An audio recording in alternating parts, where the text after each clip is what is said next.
সাজি, যে খবরটা দিচ্ছিলাম আসলে সাবেক মন্ত্রী সাবের হোসেন চৌধুরী, ভূমিমন্ত্রী নারায়ণ চন্দ্র সাবেক এবং একই সঙ্গে প্রায় ৫ জনকে আটক করা হয়েছে গতকাল রাতে এবং দিনে সব মিলিয়ে। তাদের সবাইকে কি আজকে আদালতে আনা হবে এবং কতদিনের রিমান্ড চাওয়া হতে পারে সেক্ষেত্রে তাদের?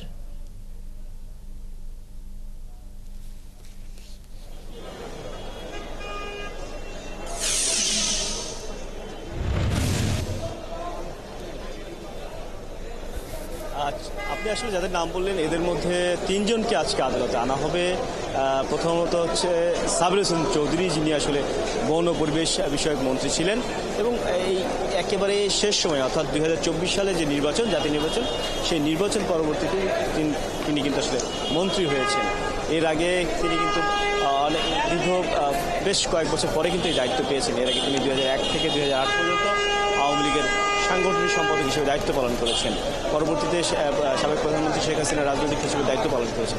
এছাড়া আরও দুজন রাজনৈতিক গ্রেপ্তার হয়েছে। এর মধ্যে স্বরাষ্ট্র মন্ত্রণালয়ের জননিরাপত্তা বিভাগের সিনিয়র সচিব আমিনুল ইসলাম খান, একই সাথে এনবিআর চেয়ারম্যান নজিবুর রহমান। এই ৩ জনকে আজকে আদালতে আনা হবে। তবে আমরা যারা তদন্তকারী কর্মকর্তা তাদের সাথে কথা বলে যতটুকু জানতে পেরেছি, প্রত্যেককে 10 দিন করে রিমান্ডের আবেদন করা হবে। এরপর আদালতে তোলার পরে শুনানি শেষে আসলে সিদ্ধান্ত আসবে যে আসলে কয়দিনের রিমান্ড দেওয়া হবে। একই সাথে আমরা সকালে আরও ৩ জনকে দেখেছি আদালতে তোলা হয়েছে। এর মধ্যে ঢাকা ৭ আসনের সাবেক সংসদ সদস্য হাজি সেলিম, লালবাগের কাউন্সিলর, ২৬ নম্বর ওয়ার্ডের কাউন্সিলর হাসিবুর রহমান মানিক এবং ঢাকা বিশ্ববিদ্যালয়ের সাবেক সাধারণ সম্পাদক তানভীর হাসান সৈকত। এই ৩ জনকে আদালতে তোলা হয়েছিল। তাদের বিরুদ্ধে ইতিপূর্বে মামলা ছিল এবং রিমান্ডেও ছিলেন তারা। রিমান্ড শেষে আবারও আজকে আদালতে তোলা হয়েছিল এবং পরবর্তীতে আদালতের শুনানি শেষে এই ৩ জনকে আবারও গ্রেপ্তার দেখানো হয়েছে।